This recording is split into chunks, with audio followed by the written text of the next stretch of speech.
और याद रखिएगा, सरकार को, कानून को, व्यवस्था को चकमा देना फिर भी आसान है, समाज को चकमा देना मुश्किल, क्योंकि आदमी ना आसपास के लोगों को दिखाने के लिए ही तो जीता है, उसे सरकार से कोई मतलब नहीं।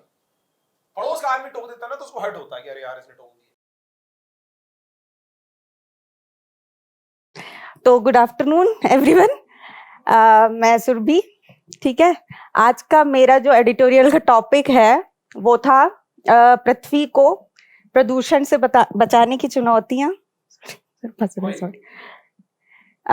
उनसे कैसे निपटा जाएगा।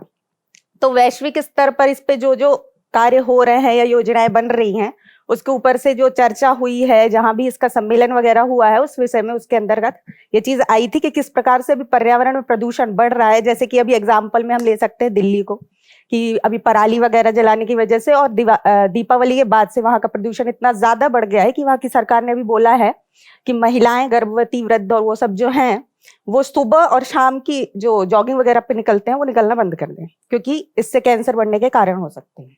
ठीक है, तो अभी जो ये पर्यावरण प्रदूषण के विषय में वैश्विक स्तर पर जो सम्मेलन हुआ है, तो वो हुआ है मिस्र के एक शहर में। तो सॉरी, उसका नाम मुझे कंफर्म याद नहीं आ रहा है। मिस्र का ही एक शहर है जहां पर हुआ है। तो वहां पर बात ये हो रही थी कि किस प्रकार से कार्बन का जो उत्सर्जन अधिक हो रहा है उसको रोकने पे, ठीक है, और पर्यावरण पोल्यूशन जो बढ़ रहा है उसके कारण से, उस पे कैसे कमी लाई जा सकती है। तो कोई भी चीज इतने बड़े पैमाने पर अगर फैला है तो इकट्ठी एक साथ नहीं हटाई जा सकती। तो उसको कवर करने के लिए छोटे से छोटे कदम हमको उठाने पड़ेंगे, जिसके लिए छोटा सा छोटा स्वार्थ जो एक विकसित देश, जिस प्रकार से मोस्टली ये देखा जाता है ना कि विकसित देश ज्यादा पोल्यूशन फैला चुके हैं और वो चीज डाल देते हैं विकासशील या जो अभी विकसित नहीं हुए हैं उनके ऊपर कि आपकी तरफ से जो पोल्यूशन फैलाया जा रहा है उस पर कंट्रोल करो।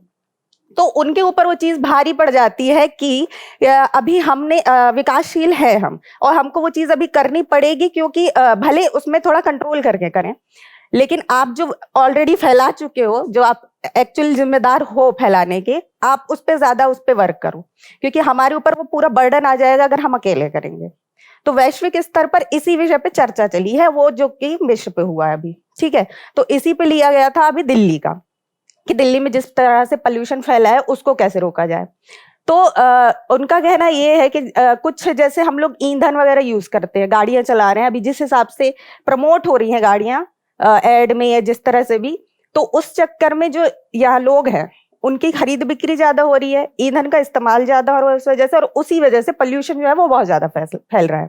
ठीक है, तो अभी क्या है, कुछ लोगों का सोचना ये भी है, कुछ एरिया है जैसे यूरोपीय क्षेत्र ले लो, इन सबको ले लो, तो उनका कहना ये है कि जो जैविक ईंधन है,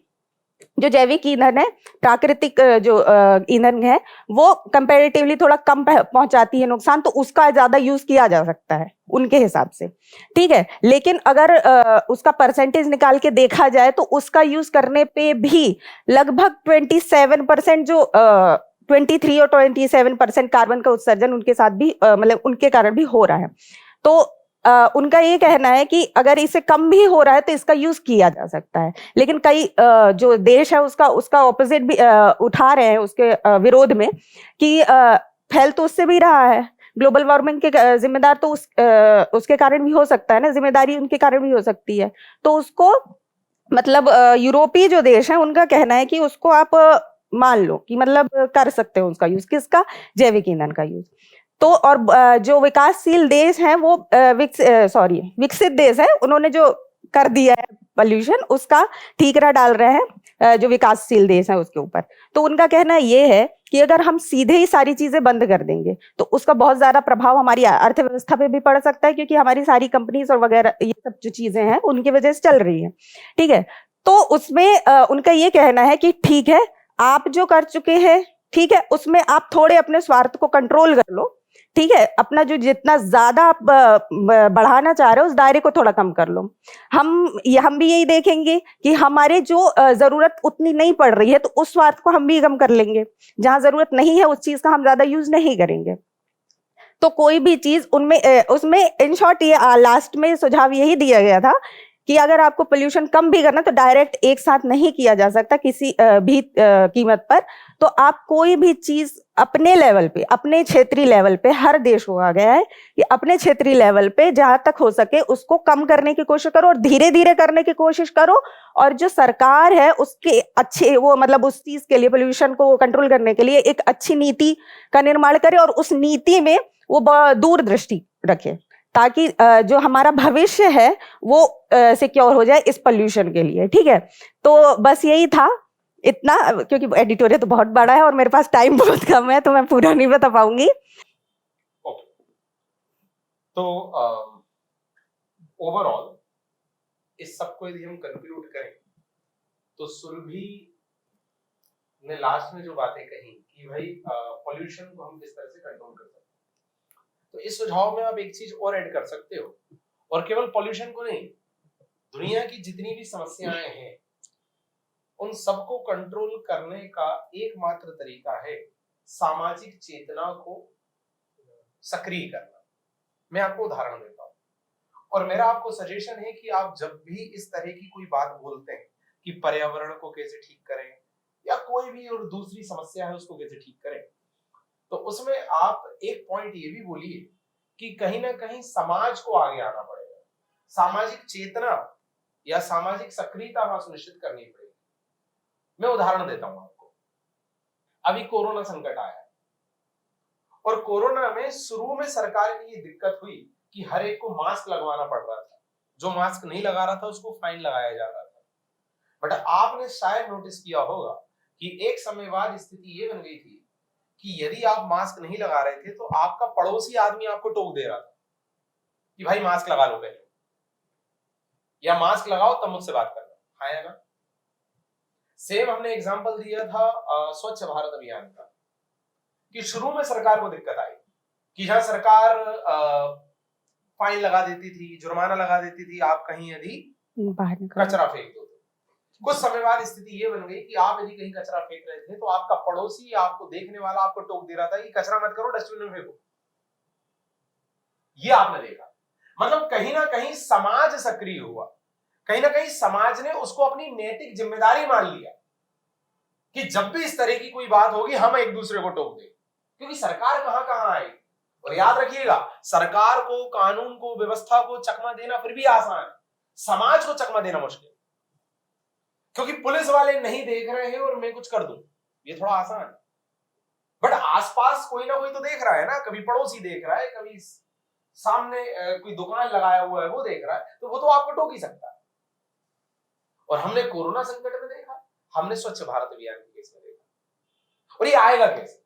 तो पहला सॉल्यूशन तो ये कि भाई आपको एक सामाजिक जिम्मेदारी या समाज के अंदर कर्तव्य बोध को पैदा करना पड़ेगा कि आपके आसपास के लोग आपको टोके, आपको गिल्ट महसूस करा दें कि यार हमने कुछ गलत कर दिया, क्योंकि आदमी ना आसपास के लोगों को दिखाने के लिए ही तो जीता है, उसे सरकार से कोई मतलब नहीं। पड़ोस का आदमी टोक देता है ना तो उसको हर्ट होता है कि अरे यार इसने टोक दिया, अब ना टोके, अंकल जी ने कैसे टोक दिया, अब ना टोक, होता है कि नहीं। तो पहली बात तो ये कि आपको सामाजिक जिम्मेदारी या कर्तव्य बोध पैदा करना पड़ेगा, और ये होगा कैसे, इसके दो तरीके। पहला तरीका है प्राचीन या परंपरागत, जहां हमने देखा कि वैदिक काल में हमारे जो पूर्वज थे उन्होंने पाया कि इस पर्यावरण और प्रकृति का महत्व है, हमारा जीवन इसी पर निर्भर है, और पर्यावरण और प्रकृति जब तक प्रोटेक्टेड है हम भी तब तक प्रोटेक्टेड हैं, ये उन्होंने देखा। तो प्रकृति को प्रोटेक्ट करना है तो उसके लिए उन्होंने उसे धर्म से जोड़ दिया, और जो चीज धर्म से जुड़ गई, जिसकी पूजा होने लगी, मतलब उसका सम्मान होने लगा, और जिसका सम्मान होने लगा हम कभी उस पर प्रहार नहीं करें। तो आपने देखा कि हम वृक्षों की पूजा करते थे, आज भी हम पीपल देवता को जल चढ़ाते हैं, तुलसी की पूजा करते हैं, होता है। तो पहली बात तो उसे धर्म से जोड़कर, उसे पूजा पद्धति से जोड़कर उसे उन्होंने सम्मान दिलवाया, उसे संरक्षण दिलवा दिया। तो एक तो संरक्षण का ये तरीका कि समाज उसे सम्मान देने लगा। दूसरा, जो आज का युग है, आज का युग है मार्केटिंग का युग, आज का युग है पब्लिसिटी का युग। इस तरह से मार्केटिंग कीजिए, इस तरह से पब्लिसिटी कीजिए कि लोगों को ये एहसास हो जाए कि ये हमारे हित की बात हो रही है। जैसे कोरोना काल में आदमी आपको इसलिए नहीं टोक रहा था कि मास्क पहन लो कि उसे आपकी चिंता है, वो इसलिए टोक रहा था कि उसको खुद की चिंता है कि साला ये बिना मास्क लगाए बात कर रहा है, मुझे ना लग जाए। और ये बात उस तक कैसे पहुंची? पब्लिसिटी, एडवर्टाइजमेंट, बड़े बड़े स्पेशलिस्ट लोगों ने बताया कि देखो भाई इतने सेंटीमीटर तक जाता है इसका वायरस और हवा में इतना जाता है, ये सब सुना होगा आपने। तो किसी से भी बात करो तो इतनी दूरी पे करना, इतनी दूरी पर मत करना। तो ओवरऑल खेल क्या है पब्लिसिटी का? तो आप चीजों की मार्केटिंग इस तरह कीजिए कि सुनने वाला, देखने वाला, पढ़ने वाले को एहसास हो जाए कि ये मेरे हित की बात है। जहां आपने चीजों को व्यक्ति के हित से जोड़ दिया, वहां व्यक्ति खुद से खड़ा हो जाएगा उसके लिए।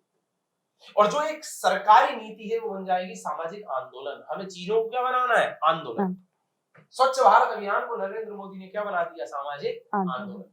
कोरोना अभियान में आपके मध्य प्रदेश में भी चला रोको टोको अभियान, मतलब रोको टोको, यदि किसी ने ये सब नहीं किया है। ये क्या है? एक सामाजिक आंदोलन है। और कोई भी चीज सामाजिक आंदोलन बनेगी तो आप ऑटोमेटिकली सफल हो जाएगी। और वो कैसे बनेगी? मैंने बताया 2 तरीके।